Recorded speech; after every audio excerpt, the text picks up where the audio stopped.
우리가 오병이어의 기적은 너무나도 잘 압니다. 떡5 덩이와 물고기 2마리로 5천 명이 넘는 많은 사람들을 배부르게 먹은 아주 놀라운 사건입니다.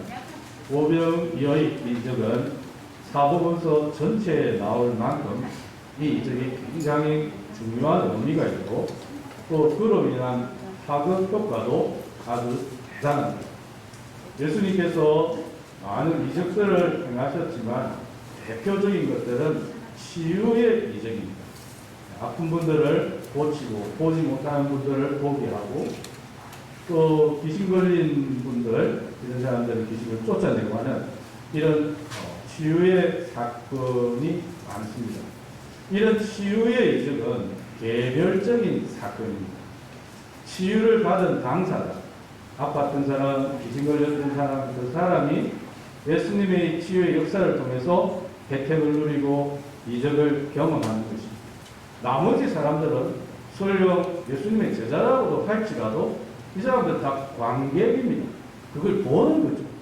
그리고 그것을 본 사람들의 이야기를 듣는 거죠. 뭐라 카더라 이거죠. 그런데 이 오병이어의 기적은 다릅니다. 개별적이지 아니라 수많은 사람들이 이 이적이라는 이 사건에 각자가 참여하고 또 그 이적을 체험하게 됩니다. 5덩이의 조그마한 물고기와 작은 물고기, 5덩이의 그 떡덩어리와 조그마한 생선 2마리 이것을 가지고 수많은 사람들이 나누어 먹습니다. 그래서 이 사람들이 이 이적에 참여하고 또 경험하는 그런 이적의 당사자들이 되는 그런 아주 놀라운 사건입니다. 어떻게 보면 이 사건은 한 어린 소년의 작은 헌신으로 그냥 끝날 수도 있습니다. 수많은 사람들이 예수님께 나와왔고 장시간 동안 예수님과 함께 했고 그리고 사람들은 지쳤고 굶주렸습니다.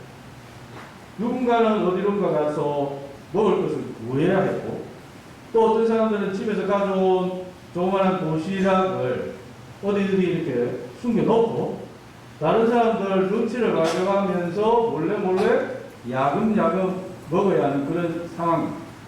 한마디로 각자 도생이죠. 각자 도생.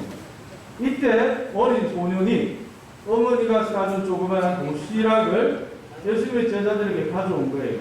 배고프시죠? 이것 좀 드세요. 예수님을 24시간 365일 따라다니면서 배우고 또 예수님의 사역을 보조해야 하는 제자들 입장에서는 예수님께 제때 음식을 공급하는 게 이게 제자들에게 있어서 굉장히 중요한 사역일 것 같아요. 제 입장에서 볼 때. 그런데 참 이거 우리 주님이 뭐 좀 드셔야 되는데 그런데 이럴 때에 소년이 조그마한 도시락을 헌신했습니다. 예수님, 이 소년이 도시락을 가지고 왔습니다. 이 소년과 소년들의 가족을 위해서 좀 축복기도 해주시고 떡을 조금 드십시오. 계속 강연하시고 상담하시고 치료하시고 기도하시고 먼거리 여행하시고 몸이 많이 상하시고 피곤하실 텐데 욕이라도 하셔야 되지 않겠습니까? 소년이 가져온 거 이것 좀 드십시오. 예수님 주변으로 제자들이 모여앉고 어린 소년은 이번기에 예수님 바로 곁에 앉았거든요. 그래서 야, 너 어느 동네에서 왔니? 아니, 그 멀리서 왔어. 이 녀석 똘똘하게 생겼다. 어머니 요리 솜씨가 참 좋구나. 이런 시시콜콜한 이야기를 나누면서 예수님과 제자들이 그 조그만한 거 가지고 그나마 조금 요기를 하고 배를 채우고 어린 소년은 집에 가서 어머니에게 자랑스럽게 말합니다. 엄마, 나 예수님과 같이 밥 먹었다? 정말 어떻게? 예수님과 제자들이 다들 배가 고팠는데 내가 도시락을 드렸거든. 정말? 이야, 우리 아들 다 컸네. 내쁜 이 아들. 이런 식으로 한 소년의 작은 헌신, 큰 믿음, 뭐 이런 즐거운 이야기로 주제로 끝날 수도 있었습니다. 하지만 오병이어의 표적은 이보다는 파급력도가 훨씬 대단합니다. 이 사건을 통해서 자칭 예수님의 제자라고 하던 많은 사람들이 되고 예수님을 떠나게 되는 그런 일까지 일어나요. 그런 점에서 예수님이 많은 이적과 표적을 행했지만 특별히 오병이어의 이적이 던져주는 교훈이 무엇이냐? 오병이어의 이 이적의 의미는 도대체 무엇이냐 하는 것입니다. 저는 한마디로 예수님은 하늘에서 내려온 생명의 떡이다. 다 같이 한번 따라하십시오. 예수님은 하늘에서 내려온 생명의 떡입니다. 옆에 분은 이 떡을 받으세요. 이 떡을 드세요. 이 떡을 나누시라. 나눕시다. 힘차게 해야 됩니다. 아무도 안 해요. 이 떡을 나누시라. 사실 떡이라는 번역이 조금 애매합니다. 영어에는 bread, 빵이라도 있거든요. 그리고 우리 한글 성경에 다른 성경들에 보면 또 빵으로 번역도 해놨어요. 빵이 서양 사람들의 주식이라고 할 때 우리는 그 밥으로 번역하는 것도 괜찮을 것 같아요. 왜? 우리는 빵보다는 밥을 먹으니까요. 그래서 뭐 빵도 좋고 밥도 좋고 다 포함해서 양식도 좋고. 우리 이 성경을 오랫동안 이 떡이라고 번역한 성경을 오랫동안 사용했었고 떡에 익숙해 있기 때문에 떡으로도 생각하시면 좋고요. 저는 뭐 밥이나 양식이나 떡이나 뭐 이렇게 적절하게 섞어가면서 전하겠습니다. 사람은 뭐니 해도 뭐 해야 산다? 먹어야 산다. 아무리 건강하고 튼튼한 사람도 때가 되면 뭐 해야 됩니까? 먹어야 돼요. 우리는 음식을 먹음으로써 활동할 수 있는 에너지를 만들어야 됩니다. 밥을 먹지 않으면 어떻게 돼요? 저는 배에서 소리 오라락 오라락. 배가 비었으니까 뭐 먹을 것 주세요. 먹을 것 주세요. 오라락 오라락 오라락. 그러다가 몸이 힘이 좀 빠지. 그리고 머릿속에 자꾸 먹고 싶은 생각밖에 없어요. 밥 좀 먹었어요. 밥 좀 먹었어요.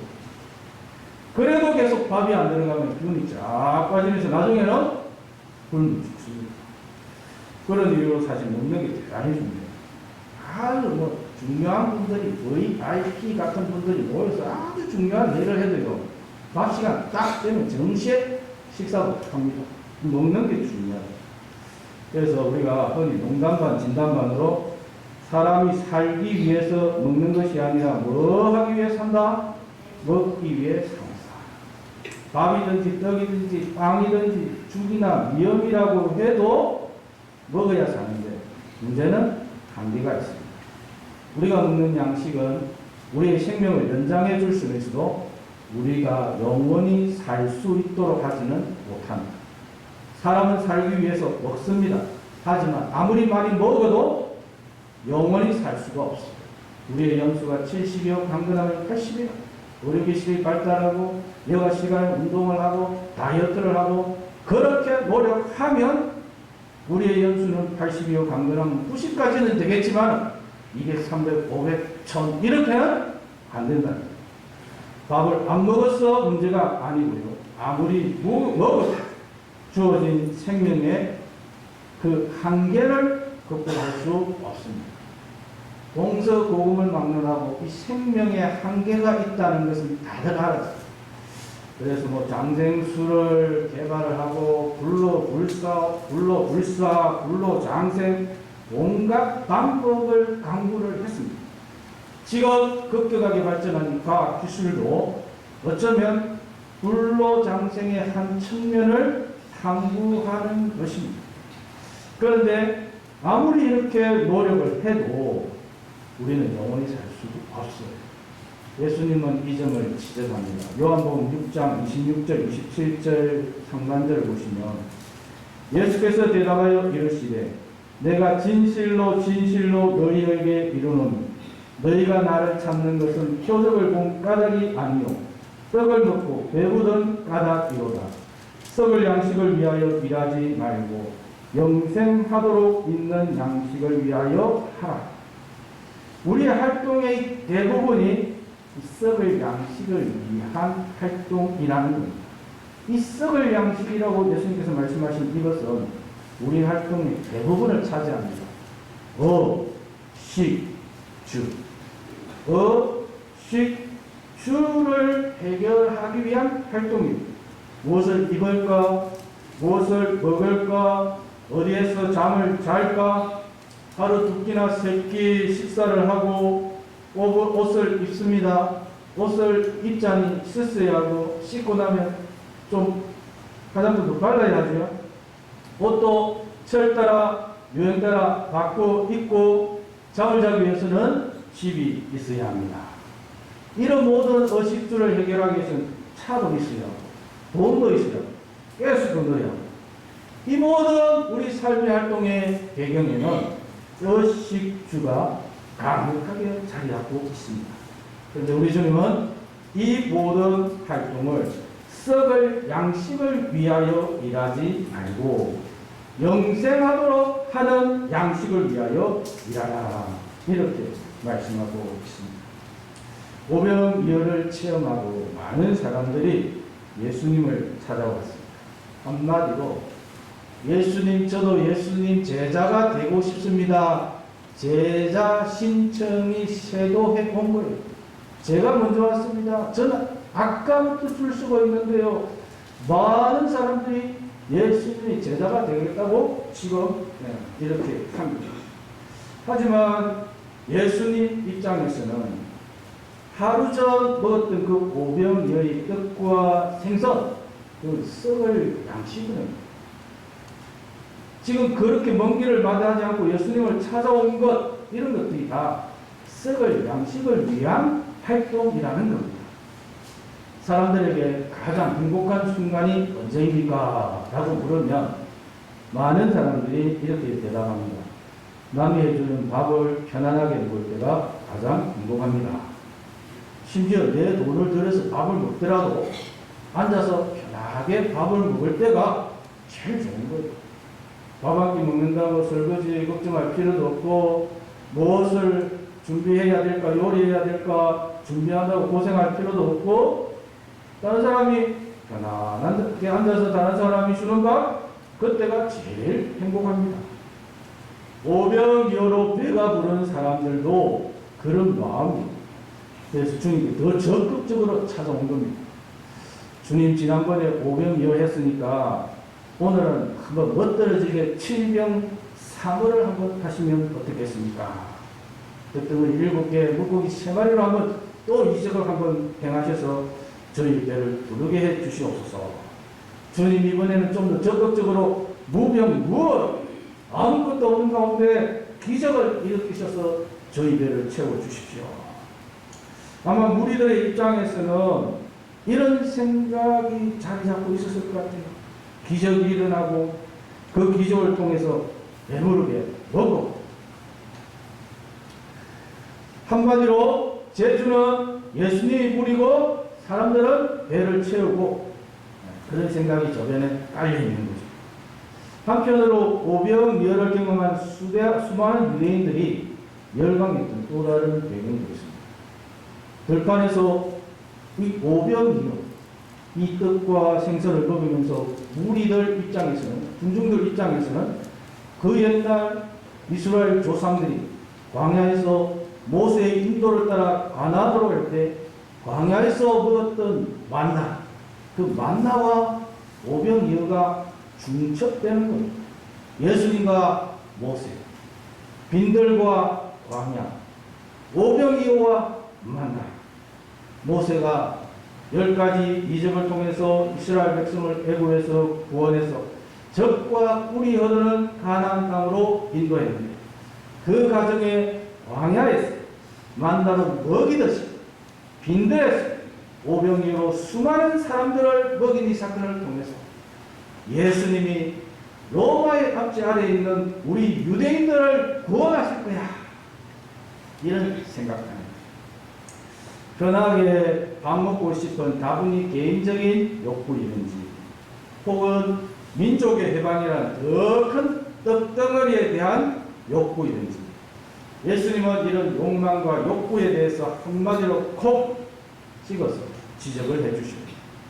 내가 진실로 진실로 너희에게 이르노니 너희가 나를 찾는 것은 표적을 본 까닭이 아니요 떡을 먹고 배부른 까닭이로라. 썩을 양식을 위하여 일하지 말고 영생하도록 있는 양식을 위하여 하라. 이 모여있는 무리들 중에는 제법 똘똘한 사람들도 있습니다. 오병이어는 썩을 양식이요, 너희들이 예수님을 찾아온 것은 표적을 보고 예수님을 믿었기 때문이 아니라 먹고 배가 불러서 왔다고 했을 때 이 사람들 중에 단번에 예수님이 말한 핵심을 파악하고 이런 질문을 합니다. 요한복음 6장 28절에 보시면 그들이 묻되 우리가 어떻게 하여야 하나님의 일을 하오리까? 썩을 양식을 위하여 일하지 말고 영생하도록 하는 양식을 위하여 일하라.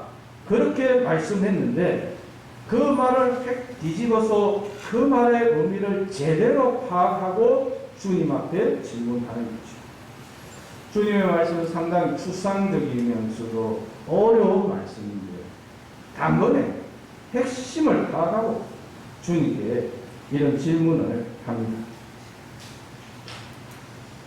우리가 6장 27절요. 우리가 어떻게 하여야 하나님의 일을 하오리까? 사람이 하는 모든 활동은 자신을 위해서 하는 일이 있고 하나님의 영광을 위해 하는 일이 있습니다. 사람들이 거창한 비전을 제시하고 목표를 제시하지만 그런 모든 활동들이 사람의 일인 경우가 많습니다. 썩을 양식을 위하여 일하는 것은 자기 자신을 위해서 일하는 것이고 자신의 욕망을 충족시키는 것입니다. 반면에 영생하도록 하는 양식을 위하여 일하는 것은 하나님의 일을 하는 것입니다. 예수님과 이 무리들 사이에 양식이란 떡이란 빵이라는 주제로 이야기를 했지만 하나님의 일이라는 여기까지 주제가 확장될 수 있도록 서로 공감대를 형성했어요. 여기까지는 굉장한 발전입니다.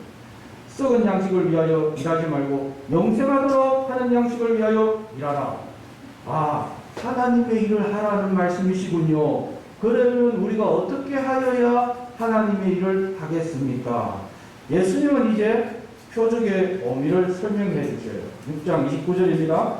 예수께서 대답하여 이르시되 하나님께서 보내신 이를 믿는 것이 하나님의 일이니라.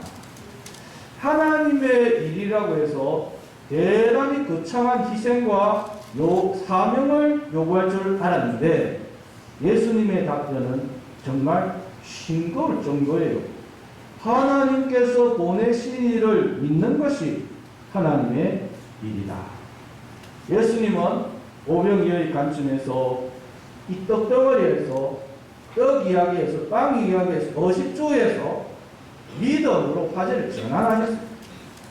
오병이어라는 놀라운 기적을 행하신 목적은 이 사람들의 심령 속에 빵을 먹고 배가 부른 것이 아니라 이 사람들의 심령 속에 믿음의 씨앗이 뿌려지고 그 믿음의 씨앗이 발화해서 사람들의 심령 속에 믿음이 자라나는 것, 믿음이 생기는 것, 믿음이 굳건해지는 것, 여기에 초점을 맞추시고 떡덩어리 이야기에서 믿음으로 화제를 전환하셨습니다.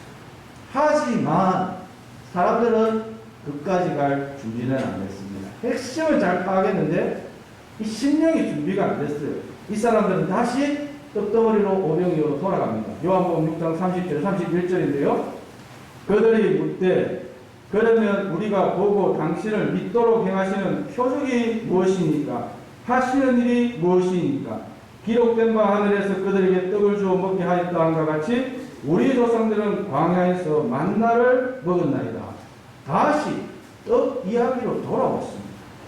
모세는 광야에서 만나로 수많은 사람들을 먹였는데 당신은 어떤 표적을 행하시겠습니까? 우리가 믿을 때니 5병이었든지 6병 삼았든지 7병 사하든지 하여튼 주셔서 모세처럼 우리를 배부르게 하소서. 이렇게 다시 돌아갔습니다.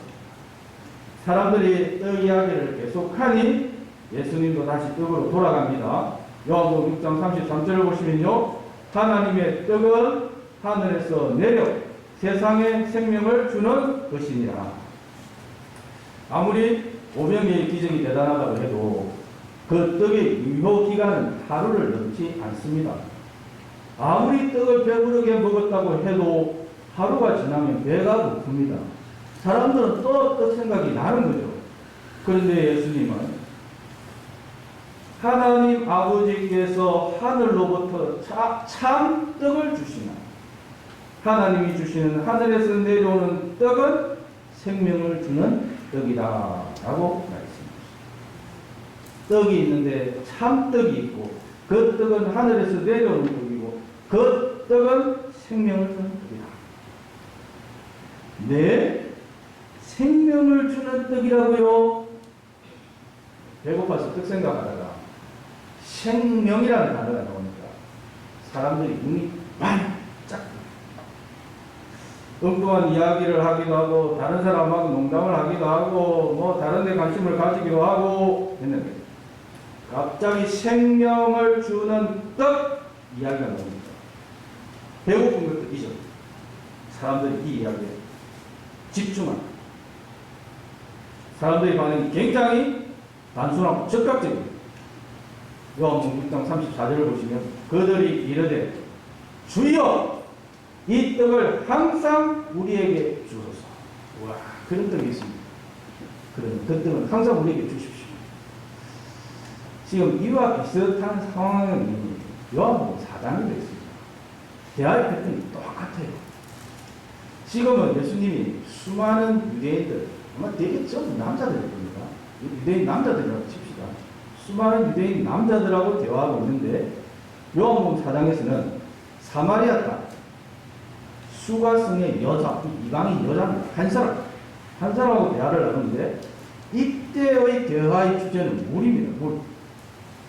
예수님께서 이 여자에게 이런 말씀을 하셔요. 요한복음 4장 14절인데요.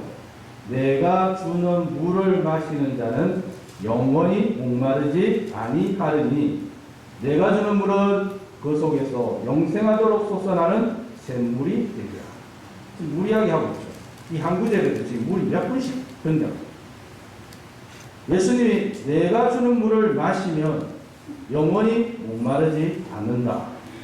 이 더운 날에 당신이 우물가에 물 들어올 필요가 없다. 이 더운 날에 우물가에 물을 떠온 이 여인의 입장에서는 영원히 목마르지 않는다는 물 이야기를 하니까 눈이 번쩍 떠요. 그전까지는 웬 유대 남자가 옆에서 직접거리나 이렇게 했는데 영원히 샘솟는 물 이야기를 하니까 번쩍 떠요. 그러면서 이 여인이 요한복음 4장 15절에 보면 주여! 정말 그런 물이 존재한다면 그런 물을 내게 주사 목마르지도 않고 여기 물 길러 오지도 않게 하옵소서. 대화의 패턴이 비슷하지 않습니다. 유대인이나 이방인이나 수많은 군중 남자들이나 여인이나 사람들은 떡이나 물과 같이 어식주에 본능적으로 관심을 가지고 있습니다. 하지만 예수님은 우리의 영생에 관심을 가지고 있습니다. 사람들은 어식주를 해결하고 싶어 해요. 하지만 예수님은 그 너머를 바라보고 계십니다. 정말 그런 떡이 있습니까? 정말 그런 물이 있습니까? 그런 떡을 달라고 하는 유대인들이나 그런 물을 달라고 하는 사마리아 수가성 여자나 똑같은 점이 무엇인지 아십니까? 그 떡을 달라고 해요. 그 물을 달라고 해요. 이 사람들은 예수님을 향하여 주여! 하고 외치고 있어요. 주여 그런 물을 내게 주사 목마르지 않고 여기 물 길러러 오지도 않게 하옵소서. 주여 이 떡을 항상 우리에게 주옵소서. 한마디로 사람이 급하면 주여 하는 거죠. 이런 구속의 이야기가 있습니다. 어떤 사람이 퍼세식 화장실에서 일을 보다가 균형을 잘못 잡아서 폭 빠졌답니다. 순간적으로 손을 뻗었어요. 네, 떨어지는 게 중단되었습니다. 안도의 한숨을 쉬면서 주여 감사합니다 했다가 다시 갔다. 우리가 급하면 주여 하는데요. 이 사마리아 여인도 유대인들도 먹고 마시는 것이 가장 급선무입니다. 생명의 떡 영원한 샘물 이런 말이 나오니까 눈이 번쩍 떠이면서 주여 주여 우리에게 그런 떡을 주세요. 정말 그런 물이 있다면 저에게 그 물을 주세요 라고 말하는 거죠. 예수님의 답변은 무엇입니까? 요한복음 6장 35절을 보십니다. 예수께서 이르시되 나는 생명의 떡이니 내게 오는 자는 결코 줄이지 아니할 터이요 나를 믿는 자는 영원히 목마르지 아니하리라. 예수님은 다시 화제를 믿음으로 가시죠. 나를 믿는 자는 영원히 목마르지 아니하리라. 몇 개의 떡으로 몇 명을 먹였느냐 이런 것은 중요한 것이 아니라는 겁니다. 중요한 점은 그 자리에 참여한 사람들이 그 말씀을 들은 사람들이 믿어요. 예수님은 하나님 보내신 하나님의 아들입니다. 우리가 예수님을 믿음으로 구원을 얻습니다. 이 오병이어의 표적은 그런 사실을 증명합니다. 요한복음 1장 14절에 보면 말씀이 육신이 되어 우리 가운데 거하심에 우리가 그의 영광을 보니 아버지의 독생자의 영광이요 은혜와 진리가 충만하더라. 오병이어를 통해서 무엇을 보아야 합니까? 아버지의 독생자의 영광을 보아야 합니다. 사마리아 여인은 웬 유대 남자가 물 한 잔 달라 하는 이 남자를 통해서 무엇을 보았어요? 아버지의 독생자의 영광을 보았습니다. 그래서 이 여인은 뭐하러 왔는데요? 우물가에 물 들어왔는데 이 물동이 버려두고 동네로 달려갑니다. 그러고는 사람들에게 외쳐요. 요한복음 4장 29절에 보면 내가 행한 모든 일을 내게 말한 사람을 왔어 보라 이는 그리스도가 아닙니다. 이 여인은 예수님을 그리스도로 하나님의 아들로 믿었어요. 물 이야기하다가 웬 남자가 직접거리면서 물 이야기하다가 이 물에서 이 여인은 심령의 믿음이 생긴 겁니다. 이 여인은 물동이를 버려 동네로 달려갔습니다. 보세요 보세요. 내가 예수님을 만났습니다. 그리스도를 만났습니다. 하나님의 아들을 만났습니다. 사람들이 예수님께 몰려왔습니다. 예수님의 가르침을 듣고 이 사마리아 수가성에 영적 부흥이 일어납니다. 예수님께 좀 더 머물면서 말씀을 전해달라고 합니다. 예수님이 일정을 연기하고 사마리아에서 이틀을 더 머물면서 집회를 계속했습니다. 집회에서 큰 은혜를 받은 사마리아 사람들이 이 여인에게 이런 이야기를 해요. 요한복음 4장 41절 42절인데요. 예수의 말씀으로 말미암아 믿는 자가 배부른 자가 아닙니다. 믿는 자가 더 많아 그 여자에게 말하되 이제 우리가 믿는 것은 내 말로 인함이 아니니 이는 우리가 친히 듣고 그가 참으로 세상의 구주신 줄 알미라 하였더라. 사람들의 가장 큰 관심사는 떡과 물입니다. 그런데 떡과 물에서 믿음으로 전환된 역사가 바로 이 사마리아에서 일어났습니다. 진정한 영적 부흥의 교과서입니다. 공동체에서 이 사마리아 수가성의 이 여인은 어디요? 병입니다. 병. 근데 이 여인이 예수님을 만나고 공동체로 돌아가서 예수님을 전합니다. 이 여인이 뭐 특별한 간증을 한 것도 아니고 강연을 한 것도 아니고 그냥 동네 가서 길거리에서 보는 사람마다 한번 와서 내가 만난 사람 만나보세요. 사람들이 저 여인이 맛이 가더니 이제 완전히 실성을 했구만. 실성을 했어. 욕도 하고 비아냥거리기도 했지만 하도 성가시게 구니까 한 번만 만나보라고 하니까 죽은 사람 소원도 들어주는데 산 사람 소원 못 들어줄까? 그런 심정으로 예수님께 찾아왔고 그리고 예수님을 영접하는 그 놀라운 역사가 일어났습니다. 물도 좋고 떡도 좋고 밥도 좋고 빵도 좋습니다. 이적이니 기적이니 표적이니 다 좋습니다. 하지만 핵심은 무엇입니까? 믿음. 예수님을 믿는 믿음으로 회개하고 믿음으로 전환하고 믿음으로 집중하고 믿음으로 돌아가야 합니다. 모든 결론은 믿음으로 나아가야 합니다. 계속해서 떡에 머물러 있어서는 안 되고요. 계속해서 물리하게 있어서는 안 되는 것이죠. 그런 점에서 사마리아 여인은 믿음의 좋은 모범 사례를 보여주지만 말기 다 알아듣고 핵심 파악 잘하는 이 오병이에 참여했던 유능한 유대인들을 믿음으로 나아가지 못하는 그런 안타까운 사례를 봅니다. 예수님은 하늘에서 내려온 생명의 떡입니다. 누구든지 이 떡을 먹으면 영원히 살게 될 줄로 믿습니다. 사도 바울은 바로 이런 점을 염두에 두고 고린도전서 1장 22절에서 이렇게 말씀합니다. 유대인은 표적을 구하고 헬라인은 지혜를 찾으나 우리는 십자가에 못 박힌 그리스도를 전하니 유대인에게는 거리끼는 것이요 이방인에게는 미련한 것이로되 오직 부르심을 받은 자들에게는 유대인이나 헬라인이나 그리스도는 하나님의 능력이요 하나님의 지혜니라. 예수님이 하나님의 능력이요 하나님의 지혜입니다. 우리를 구원하기 위해서 하늘에서 내려온 생명의 떡이요 영원한 생수인 줄로 믿습니다. 코로나19 바이러스로 인해서 우리의 일상이 또 힘들고 어렵습니다. 의식주를 해결하는 것이 이전보다 더 어렵고 힘들고 복잡합니다. 특히 가정에서 가족들 중에 아픈 분들이 있고 그 아픈 분들을 위해서 수발하고 요양하는 일까지 있으면 정말 남모르게 눈물샘에서 눈물이 마를 날이 없습니다. 먹고 살기도 힘들고 또 몸은 병들어가고 주변 사람들은 병원으로 실려가고 그런 수고의 수레바퀴 인생을 우리는 매일 경험하고 있습니다. 하지만 이 모든 일의 결론은 평생을 썩을 양식을 위해서 살 것이다.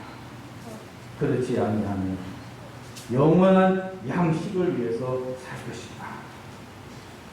우리는 주 그리스도 예수님을 향하여 나아가야 될 줄로 믿습니다.